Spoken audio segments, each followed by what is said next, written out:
থাকে। ও বান্দা শুইনা না, তোমার এলাকার মাটি কাটুই না মানুষ যার ভিতরে ঈমান আছে, ওই একজন মাটি কাটুই না মানুষটার দাম আমি আল্লাহর কাছে ডোনাল্ড ট্রাম্পের থেকে বেশি। আল্লাহু আকবার বলনা। ও মুসলমান দুষ্ট, আমার নবী ডাক দিয়ে কয়, ও আসওয়াদ আল গালাবি, তুমি তাড়াতাড়ি কালেমাটা পড়ে নাও। আল্লাহর পয়গম্বর কালেমা পড়াইয়া দিলেন। কালেমা পড়িয়া দেওয়ার সাথে সাথে আসওয়াদ আল গালাবি রে নবীজি বুকের মধ্যে জড়িয়া দেইরা বুকের মধ্যে চুমাটা লাগাইয়া দিলেন।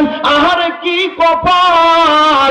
আল্লাহর পয়গম্বরে দুইটা ঠোঁট মোবারক যেই বান্দার কপালের মধ্যে লাগবে, আমার নবী ডাক দিয়া কয়, ও গো নবীজি, আপনার শরীর যেই শরীরের সাথে লেগে যাবে, যেই শরীরের ছোঁয়া লাগবে, আমি আল্লাহ ওই বান্দার বান্দিকে জাহান্নামের আগুনে পুরাবো না। এই জন্য তো বাংলার একজন গায়ক সুন্দর করে বলছেন, আমি আগেই বলছি বাজান আমার টান সুরত নাই, চেহারাও ভালো না, সুরও ভালো না, এই যুগের বক্তা হিসাবে আমার মানায়ও না, তারপরে একটু বইলা দিয়ে যায়, রহমতে আলম নবী নবী দুজাহান, সাহাবীরা আতর বানায় ওই নবীজির গাম, সাহাবীরা আতর বানায় ওই নবীজির গাম। জোরে কন্না মারহাবা।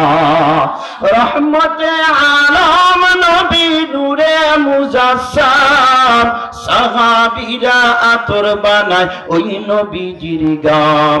শুনো মানো জানো কেমন ছিল আমার নবীজি, যাহার পাগল চন্দ্র সূর্য তারকারাজি, বাবা আরো সমবাণী সুন্দর কাহিনী, জান্নাতের রুমে রুমে লেখা নবীর নাম। মারহাবা না। ও মুসলমান দুষ্ট, আল্লাহর পয়গম্বরের হাতে কালেমা পড়ে মুসলমান হয়ে গেলেন কালো গোলাম।